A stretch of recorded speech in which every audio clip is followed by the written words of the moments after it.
ಕಿರುಚಿತ್ರ ರವಿ ರತ್ನ. ಕಥೆ hard hitter Ravi. ನಿರ್ದೇಶನ ರೋಹಿತ್ ಗಣಪುರ್. ಪಿಕ್ಚರ್ ಹುಚ್ಕಿನಂದ್ರ ಇವ ಬೈತಾನ, ಸುಳ್ಳು ಹೇಳಿದ್ರ ಅತ್ತಿ ಬೈತಾಳ. ಅತ್ತಿ ನಿಮ್ಗೊಂದ್ ಮಾತು ಹೇಳ, ಎಟ್ಟು ತಿರುಗಿದ್ರು ತಿರುವಲಾರ ಮೀಸಿ, ಎಟ್ಟು ಬಡದ್ರು ಬಗ್ಲಾರ ಮೈಯ. ವಿಮರ್ಶೆ.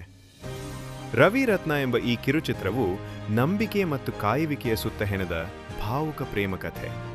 ರತ್ನಳಿಗಾಗಿ ಕಾಯುವ ರವಿಯ ನಿರೀಕ್ಷೆಗಳು ಮತ್ತು ಆಕೆಯ ಮೇಲಿನ ಪ್ರೀತಿ ಹೇಗೆ ಸಾಗುತ್ತದೆ ಎಂಬುದನ್ನು ಹೇಳಿದ್ದಾರೆ. ಇನ್ನನ್ನು ರವಿ ರತ್ನಳನ್ನು ತೋರಿಸಿಕೊಳ್ಳುವ ನೆಪದಲ್ಲಿ ಹೇಗೆ ಪ್ರೀತಿಸುತ್ತಾನೆ, ಅಲ್ಲಿಂದ ಅವಳು ಮತ್ತು ಅವನು ಒಂದಾಗುತ್ತಾರ ಅಥವಾ ವಿಧಿ ಅವರ ಸಂಬಂಧದಲ್ಲಿ ಬೇರೆ ಆಟನೇ ಆಡುತ್ತಾ ಅಂತ ನೀವು ಸಿನಿಮಾ ನೋಡಿಯೇ ತಿಳ್ಕೋಬೇಕು.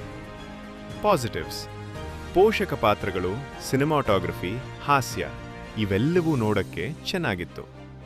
ನೆಗೆಟಿವ್ಸ್: ಸ್ಟೋರಿ ಇನ್ನು ಸ್ಟ್ರಾಂಗ್ ಇರಬೇಕಾಗಿತ್ತು. ಡೈಲಾಗ್ಸ್ ಡೆಲಿವರಿ, ಡ್ಯೂರೇಷನ್ ಇನ್ನು ಇಂಪ್ರೂವ್ ಮಾಡಬೇಕಾಗಿತ್ತು. ಒಟ್ಟಾರೆಯಾಗಿ ತಮ್ಮ ಮೊದಲ ಪ್ರಯತ್ನದಲ್ಲಿ ರವಿ ರತ್ನ ಮಿಂಚಿದ್ದಾರೆ. ಹೆಚ್ಚಿನ ರಿವ್ಯೂಸ್ಗಳಿಗೆ ನಮ್ಮನ್ನು ಫಾಲೋ ಮಾಡಿ.